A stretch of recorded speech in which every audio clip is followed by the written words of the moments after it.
Hi, everyone, and welcome to Trades of the Week with myself and no other than Keith Sullivan. Now, today is going to be very exciting, and not only because we have a lot of good information to share, but because a lot of banks around Europe is on the verge of maybe collapsing. We'll discuss that a lot more in detail in today's episode. And what does this mean for stocks? What does it mean for cryptos and other equities as well? So you will find out all that in today's version of Trades of the Week. Now, before we dive into it, though, make sure you do join our IM Insider. Now, it's more crucial than ever. Now, why is that? Because now, when you have your money in the bank, they lose 12% a year, and not to speak how they're performing against a dollar, which is devastating. So you need to protect yourself. You need to know what to do and know where to put your money and how to trade and invest in order to, for if we go into a bigger recession, it might mean trouble. So make sure that we do really focus on that. Now, in IM Insider, you will join an exclusive group. It's for free, by the way, where you will get the trade of the week. You will get the stock of the week, the crypto of the week. You will also get live market updates together with exclusive strategies and how you get started with stocks and cryptos as well. So without any further ado, press the link hovering around here and in the description as well. And we look forward to getting you started on your journey. Now, that being said, let's jump into it.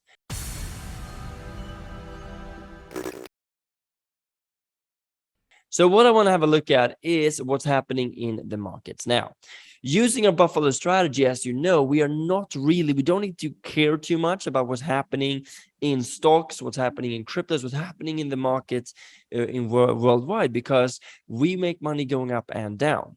So with cake, we have had a lot less cheesecake. We're going to the gym a lot more, me and Keith. So we are definitely, we're trying to push the market down because, of course, we are in profit here, and we moved our stop loss to 1-to-1, just above this consolidation here. But then we're only in two others at the moment. It's Shake Shack, SHAK, which is moving down slightly, which is great for us. We're a bit in profit, but then we're also in a long one, which is looking promising, which is CHRV. So make sure you do your research on this, because you are able to get in at a better price than we are at the moment as well, which is great. So do your research, and you could enter CH Robinson Worldwide Incorporated. Now, that being said, before we dive into the new one we're adding, what is happening in the market, Keith? What can we expect moving forward? Perfect. And yes, we had a bit of a big week last week and the beginning of this week, where we've had two big announcements that have come out, one about inflation and one about the economy. Is it expanding or is it contracting? Now, the first one was the PCE, which is the Federal Reserve inflation gauge, to tell us if inflation is increasing or decreasing in the US. And with PCE, it was actually higher than the analysts expected, which shows us that inflation actually slightly increased over the month of August.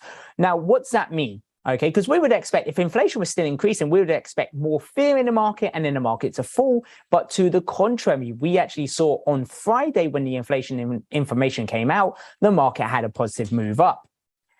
And that was all down to retail sales, because retail sales also showed that people are still spending money into the economy, which was positive for the Federal Reserve. So we did see a positive reaction. That coming over to this week, we've also seen the ISM manufacturing data, which is basically showing us, is there an expanding or contracting economy? And anything above 50 on the ISM data shows that the economy is still expanding. Now, with the ISM data, we went from around 52.1 all the way down to 50.9. Now, what does that show us? It shows us, yes, the economy is still expanding, but at a slower rate. And once again, that should be negative for the economy. Again, to the contrary, we saw a positive move up. And this is down to interpretation of the investors, because they now believe that monetary policies like quantitative tightening is there to slow down the economy.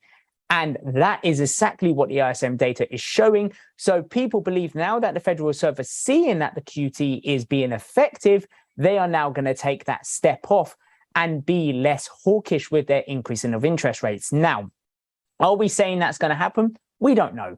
Okay, we're not in the Federal Reserve's mind. For me personally, I don't believe it will, because we are still relatively high with inflation figures. So I don't believe that we are going to see the Federal Reserve take that step back, but we are seeing a short-term relief rally into the market. And that is positive for us as traders and investors. Why? Because we do two things. Number one, we can make money on our long positions, and we're going to show you a bit in regards to our longs. And number two, we can also make sure we are looking at our value cost averaging positions. If it goes above our average cost, we can then start looking at how we're going to take profits. So we've done our accumulation. Now, if the market does push up, we can start looking at taking profits. With that being said, we've also got one other bit of news that came out. Well, not really news, but it was what happened to the market, and it's the 10-year bond yield. And we did see a decrease in the 10-year yield. And now remember, yield is basically showing you risk. The higher the yield, the higher risk of that bond. Now, the 10 years basically putting your money into for the government, giving the government a loan over 10 years and getting a return. If the yield is high, that means investors believe there is more risk longer term for the economy.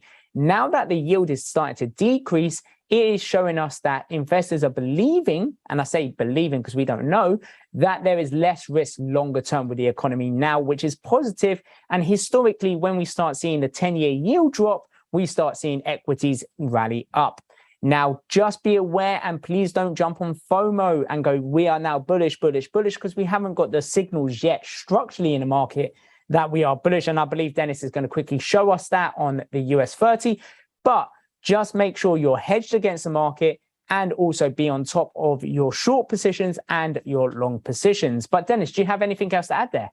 Yeah, sure. So if we do jump over to the US 30, and in the shorter term here, we do have maybe some momentum to the upside. So you can see we are on the verge here. We actually have right now broken above this last high that was created, which is interesting. So let's see if we can carry up a little bit. So now there's a lot of negative news coming out, and which usually means that, you know, buy the rumor, sell the news, but the other way is true as well. Sell the news and buy the rumor.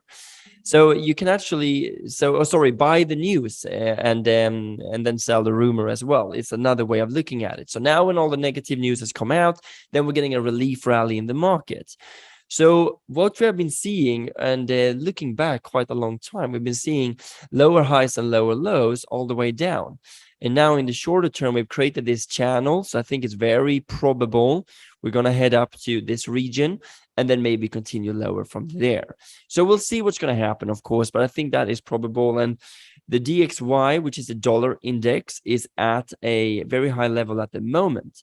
And I think it's the same there. Looking at the weekly chart, I think it's very probable that the DXY will head down to the floor and then maybe go higher, which will mean that then the equities will go lower once again. So we'll see what happens. And this will all be invalidated, of course, if we do break maybe out of this channel below the past low and then starts creating lower highs and lower lows. Then we might see a bull market again. But we need to see the facts. We need to see what's happening.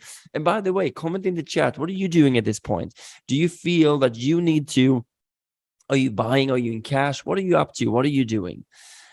So looking at this, we do think there's going to be some more downside on the dollar, and the dollar index, the DXY, for those of you who are new, is just a dollar compared to a basket of other currencies, how it's performing. And we can see that the dollar is performing really well against other currencies. But now we're having a bit of a push lower in the dollar as well.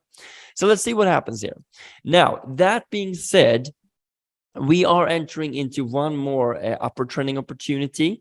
We have a reversal candle yesterday, and we are just around getting in. We're calculating it from this candle here on the 27th of September, and currently it's around the entry point. So do your research. I think this could be a really good opportunity to get into. This is Forge Rock.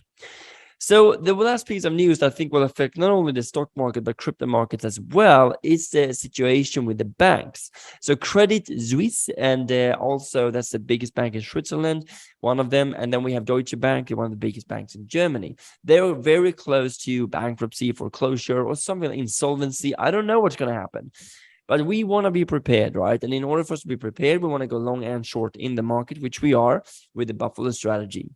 But this might mean people turning somewhere else, because if the banks close down, what is going to happen with your money? So a couple of things might be good to do, because we just never know. This is what rich people do, by the way. They have property, they have gold, silver, they have stocks, they have cryptos, they have cash.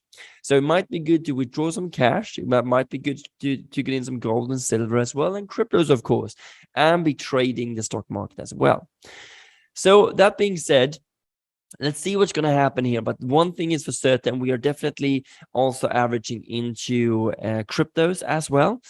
So cryptos is currently trading in this channel. It's been for the better part of, since June 2022, actually. Let's have a look here if I can find a rectangle to show you. So we've really been trading sideways all this time over there, and we want to see what happens there. Now, currently, we have a small ascending triangle. We have an upper trending support, and I think we'll break above, maybe towards the 22,000 mark. And if we go up there, testing this level of resistance, I think we'll see what happens next. But I think we're going to have a slight push up in the market, and then we're going to see what happens. And there's really two things that can happen. Either we create a lower high and then we break lower towards one of our targets around $15,000, or we actually do break above this high here of 25,000 or so, and then we can start to trade higher. So let's see how it turns out. But I think we're getting close to a form of bottom. Maybe it is the longer term bottom. We will see.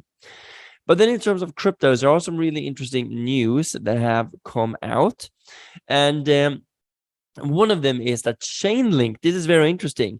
Chainlink will actually, they have actually started a partnership. I think it was with the Swift ecosystem, right? The Swift, the worldwide payments, because Link or Chainlink is an oracle, which means that they can really connect a lot of different data, blockchains, even the old financial system, it seems. So Chainlink is a position that we are in. I'm going to just try to find it here somewhere. I do believe we have it here. But we do have, I think we should have, if we don't, we definitely need to. But Chainlink is definitely one to have a look at. Sorry, down. I got way too excited there, but down 79% from its high. So I think this is a good one to get into if you haven't. Yes, it's in here, of course. So up 4% on that as well. So I think, from the all-time high, it's down like a lot of other cryptos, 86%. So Chainlink is definitely one to keep a close eye on. And the next one we're looking at is Uniswap. The reason we look at Uniswap, it's down 33% from the high. This Uniswap Labs, it's the decentralized exchange for Ethereum. And what they do, they account for 64% of all the decentralized exchange volume, buying and selling going on there. And they're raising up to 200 million at a $1 billion valuation. So I think this is very, very exciting, because this is the biggest one, and the price being down 33%, but from the high being down 86%. I think this is an incredible opportunity to get into. It is a business, they're making revenue, which is really good to see, and it's the biggest decentralized exchange out there. So I think cryptos are really growing. I've never been more bullish on cryptos longer term, but in the shorter term, which kind of means in the few next weeks to months, we might see a bit of a relief rally, or we might go a little bit lower. I don't know. But longer term, over the next 2 to 5 years, I think cryptos will go somewhere we cannot even imagine at this very moment. So make sure you learn more about crypto. So comment in the chat. What do you think about cryptos? Do you think they will go up? Do you think they will go down? What do you think? So that's really the update for cryptos. Is there anything to add that there, Keith? No, I think what you said is perfect, Dennis. We've been moving sideways, especially with Bitcoin at the minute. And once we know Bitcoin actually dictates where the overall market is going to go. So until we see a break on Bitcoin, then we'll probably see a rally on the other altcoins. But the news around Chainlink is very, very positive. I like Chainlink as an interoperability where you're able to share data across different blockchains. But Chainlink is also part of, I believe it's the ISO 222 standard, which is basically upgrading the new Swift payment method. Once again, hint, hint, Ripple is part of that as well. And with that, we are expecting real positive movements with Chainlink, because if it is integrated in this area of mass adoption by banking system, then I just believe that the utility is out there with Chainlink already, and we're just going to see a massive rally in price longer term. It might not be short term, but we're going to see consistent growth longer term the more it's been adopted. So I think crypto right now, stay in that accumulation phase. Do not run on FOMO, the fear of missing out, and be diversified into the strongest projects that offer the best utility, which then could keep your money safe. Other than that, Dennis, that's all I really have to add. Awesome. Absolutely. I couldn't agree more. So for the VCAs, there's not a lot to say in that sense, more than that we are looking at a couple of things here. So number one, we have AMXP, American Express. We've got another entry here at minus 30%. So look over your positions. And speaking about silver and diversifying, we did get into SLV. This is a tracker that really tracks the price. And what you see here, it's up quite a massive move yesterday of 9%, which is great to see. So we'll see what's going to happen here. We do have some other ones I believe we're into as well. But silver and gold might be good to diversify into. Let's see what happens. And then we have VBA or Walgreens Boots Alliance down 43%. We're averaging into that as well. And by no means least, we're adding Google to our portfolio. Now, Google is down from the high a little bit, but from the all-time high 36%, but from the high 22%. So a great first entry price for Google there as well. Now, you probably know it because it's one of the biggest search engines on the planet. But what they're doing as well is they're growing at a revenue speed on an increase of 20% for the last 10 years. That's 20% a year. And currently they're doing 256 billion in annualized sales. And I mean, it's just huge. And they have an operating margin at 30%, which is really, really positive. So I think it's just a matter of time before this starts to head higher as well. All right, so before we wrap up for today, I do want to share the result. So looking at the results from last week, what we can see here is that nothing has changed. We're still up 62% on Buffalo. We are locked in 1%, though, very important. So when we close, that's going to be a bit higher. We're getting a little bit of profit in SLV, among others, for our VCA, but CCA and small cap is really not changed. So what I want to share here is that with VCA, CCA, and small cap, we are actually in a loss. Currently, we've been averaging in, getting our averaging prices down. But overall on the portfolio, we are in a losing position at the moment in the ones we're running. And by the way, when you're in these, it could be months to years, especially in a bear market. So be patient and only get into companies that you really think will not go to zero. Very, very important. So that being said, we are wrapping up for today. So do not forget to join the IM Insider, right? Now it's more crucial than ever with everything that's going on in the world. So make sure you join it to learn how to start investing and trading with cryptos and stocks, and do it now, right? Press the link now so you don't miss out. And by the way, it's for free.